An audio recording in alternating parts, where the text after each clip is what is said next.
Hi, I'm Eric Hammaker, Senior Field Tech Rep with Tremco CBG Dryvit Division. Today what I'm going to be doing is going through some very simple techniques for repairs. You'll be able to utilize these techniques when you do other major repairs throughout projects. What I'd like to do is go through the tools that you will be using in such repairs.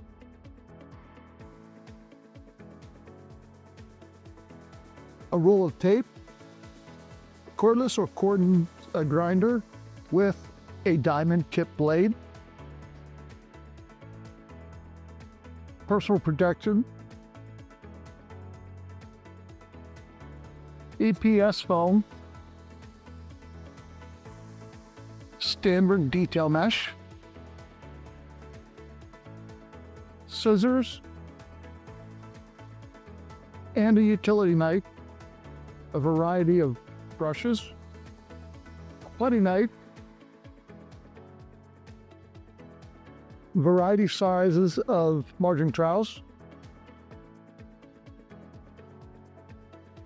mixing containers for small volume of base coat, spatula that will help you mix those volumes, rapid patch for small and fast repairs. If you have larger repairs, you can use the standard base coats for that. And two floats, small or large float. Now that we have identified the tools that you would be using, let's move forward on how the repair will happen. So now let's move forward with the patch. I would like to explain a few things before we start doing the steps along the way.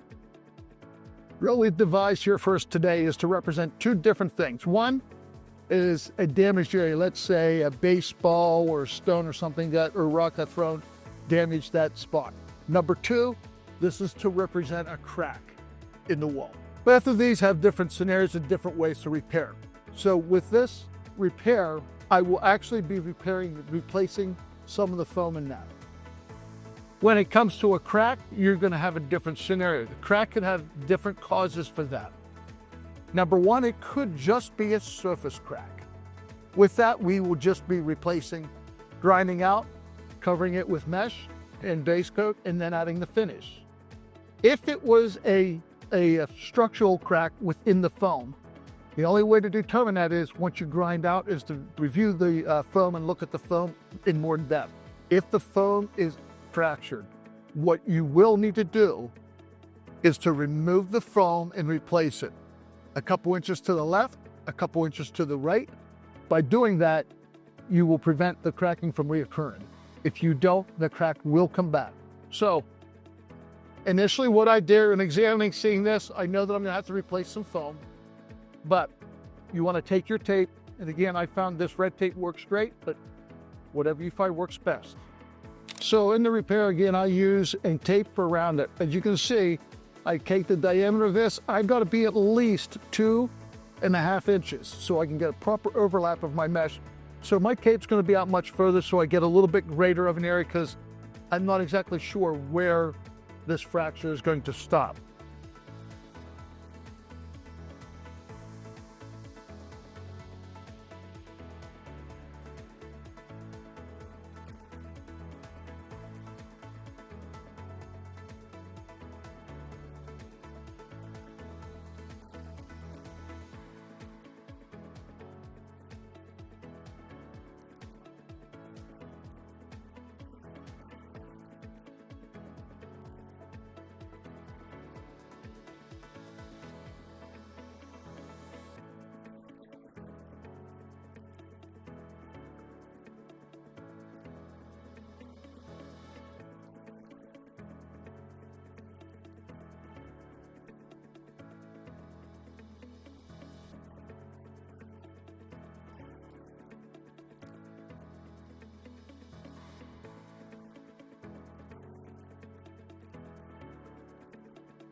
So you understand why I put the tape on first. I'm gonna grind out, I'm gonna actually grind part of the tape out, taking the finish off and down to the base coat in the mesh. This will create a slight lip, and then I'll take everything else off, clean up the foam, and put that in there. I leave the tape on so that when I come back with base coat, that all I'm coming in contact with is the past base coat that was on there, so that I'm not filling in any of the existing finish. The other thing is with your grinders, you want to make sure that you have a guard on that in the event that this kicks back, so you're protecting yourself for fat.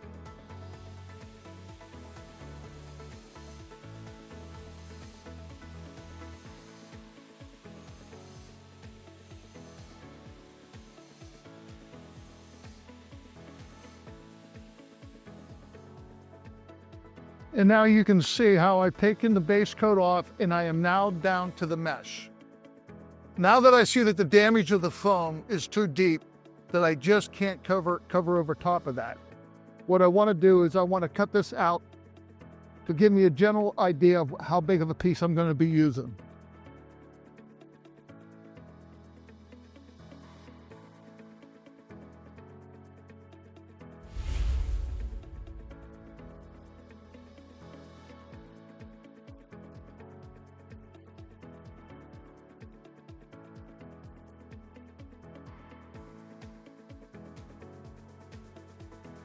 This gives me a good solid view of how much foam I had taken out, in knowing that everything else around the perimeter is solid and sound. So now what I want to do is take a replacement piece of foam. Again, try to measure up what is close enough or close to that.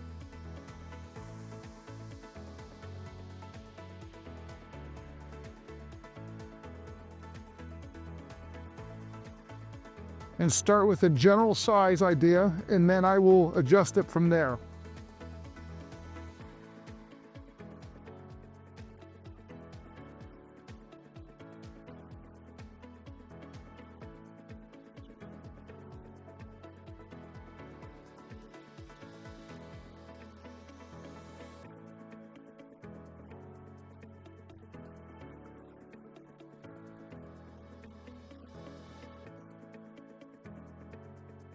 So now you can see how I have a nice tight fit. The other way you could do this is, if you have a general idea, you could cut your piece of foam first, place it over it, outline it, so that you know your foam will slide in there nice and tight.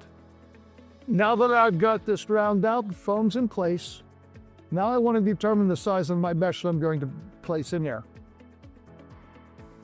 So I'll take a piece, I will outline it with a marker, leaving myself just a little bit around the perimeter.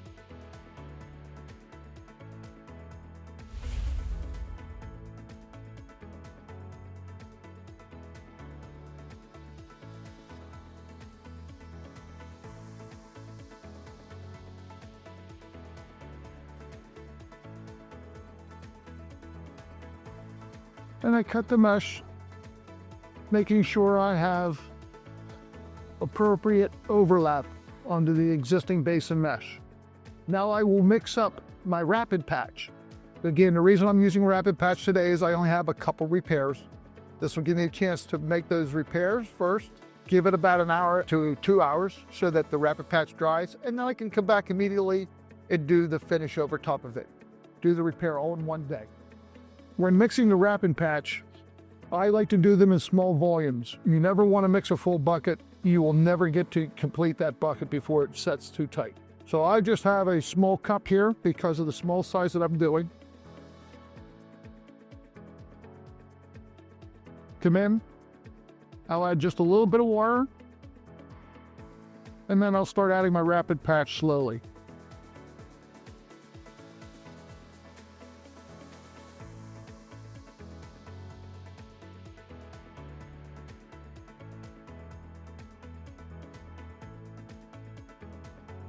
Again, I like to mix it in a small volume for the simple fact is it makes cleanup real easy, and that I can meet what I need to, or make what I need to specific to that one patch. I don't want to do this for too many patches. If you had a smaller container, you could use like a paint mixer to do that if you've got a handful that you're doing right away. The other thing is, you do not need to allow this to set for that 20 or that 10 minutes for the hydration. Start right away, because the accelerants in there are going to start to stiffen this material up right away. And I'm going to take a margin trowel,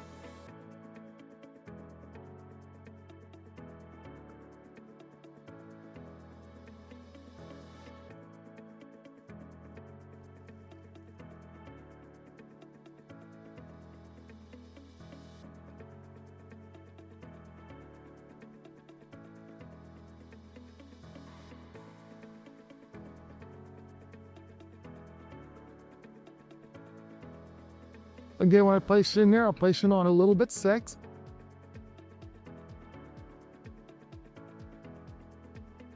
Taking my mesh, laying it on, and then perfectly embedding it.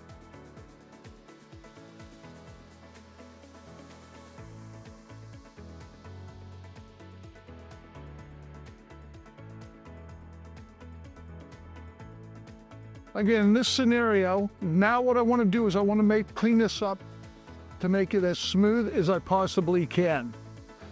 I use a putty knife. Sometimes you can get a larger putty knife depending on the size of repair, but this putty knife should do this really well.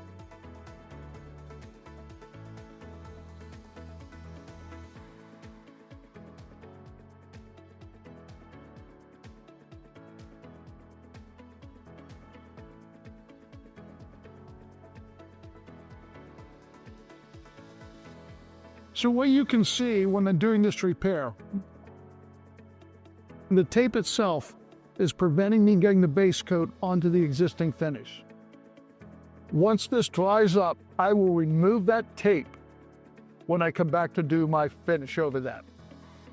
In that, the other things you want to make sure if there's going to be some slight burrs that you have, so before you start putting the new finish over top of it, you're going to end up clearing those up. Again, this has already started to set up. You also want to make sure that your mesh is fully embedded as we always require, so you don't see any blue mesh showing through this. This repair, when it's done, will never be perfect, but you're going to make it look so much better. Other methods that people have used are on a punch hole like that. They will come and just fill that with a base coat and they'll cover it with mesh. And so what you end up with is this big hump. If you want to deliver a quality job, the best thing is to grind it out, cut out the repair, add the foam with the rapid patch, and then allow that to dry, and then come back and do the finish. Later, I'll be showing you some techniques on proper finish and the right way to get the best appearance of your finish. So let's move on to a crack. A crack is very, very similar to what we have here. But what I will be doing again is taping it just to show you what the appearance of that crack will be before you start to run the base coat and mesh onto that. Again, I'm going to take the tape and surround the crack so I understand or know how far out I want to go and to protect the finish.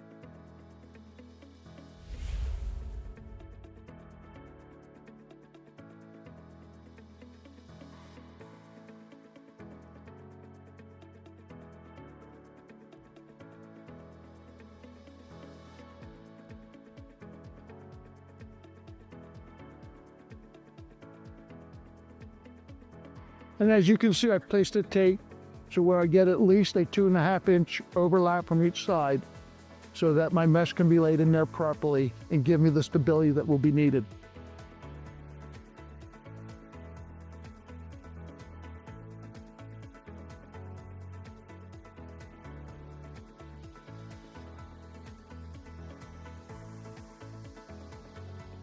Again, now that I've concluded this, I would examine the crack to make sure that it is either a superficial or a facial crack, or if the foam has had a structural crack within it.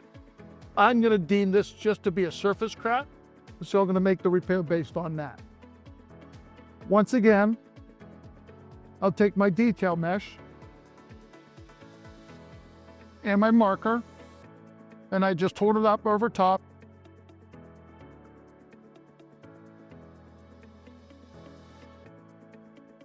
Outline your repair.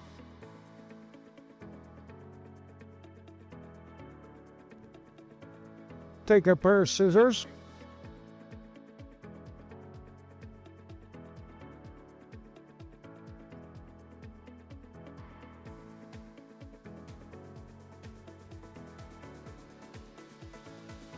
Make sure it fits properly.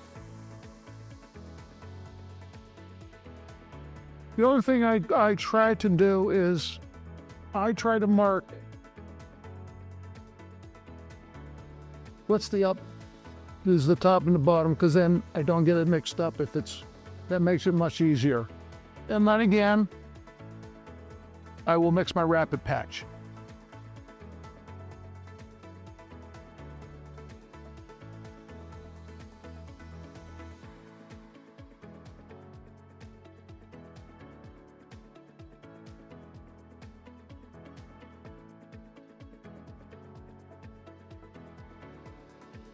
And now that I have my rapid patch mixed up properly, again, just going back and doing my first coat over top.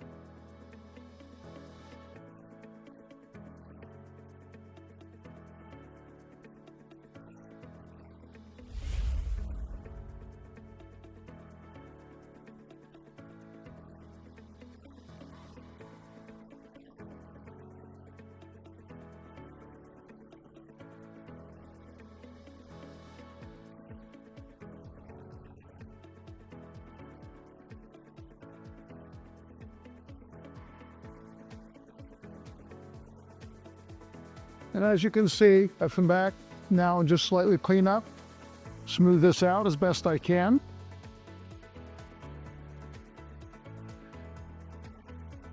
And determine that the mesh is fully embedded, ready to dry and receive the finish coat. So now that we've completed the installation of the base coat and mesh, it's had an opportunity to dry. What we will do is we will actually pull off the tape around this, examine the repairs for any high spots. So I come back with a margin trowel and I just clean up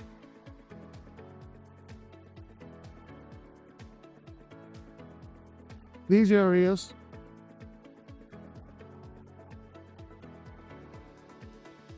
in preparation to receive the finish coat. What you will find is there will be a slight edge. So the finish will be surfaced a little bit higher or further off of the wall than what the base coat is, and that's exactly what you want to do. That will help you keep this as flat a plane as possible so that the critical light does not magnify that at all. The other thing that you're going to want to make sure that you do is you're going to try to, if you don't have a bucket of finish remaining, you're going to want to take a sample, have your local distributor or have Dryvit do a color match and do a texture match for you. It may not be perfect, but it will be very, very close for you. So we're fortunate today that we have the exact same finish that was used. So again, you would mix that up.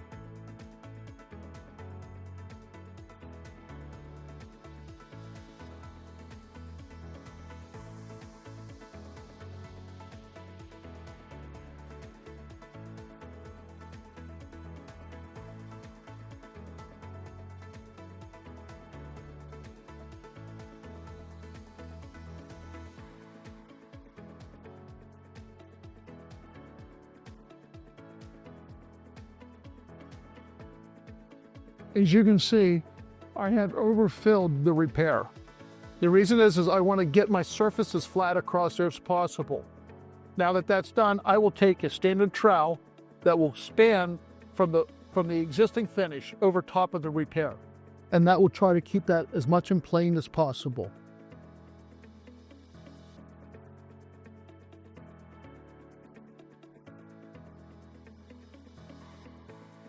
And that has cleaned that up very well. From there, I want to come in and float. I have two different floats here. I have a smaller float that I like to use on the repairs like this because it actually can get into the small areas much better than a large float. I always keep my petty knife handy to clean off my float.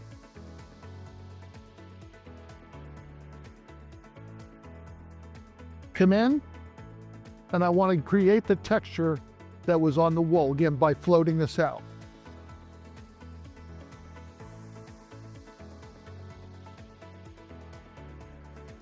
Now that that's completed, to blend it much better, what I like to do is take a brush, I will dip it in,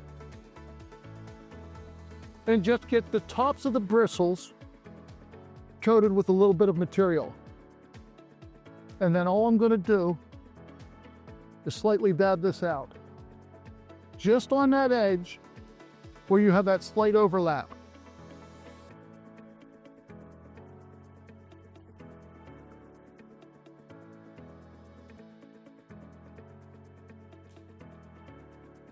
Once I've got that portion done, what I will do is one more time, I'll come in with my float.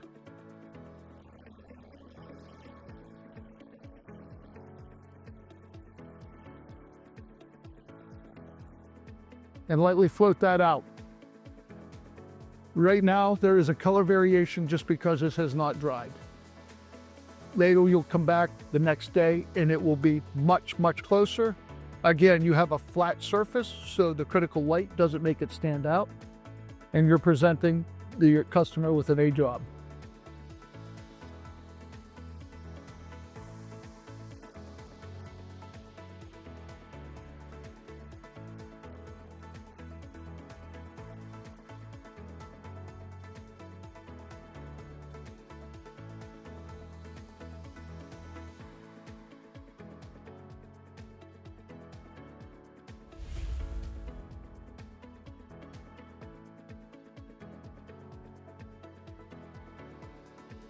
Again, as before, I'm going to take my margin trowel to span the width of the repair to make that as flat as possible.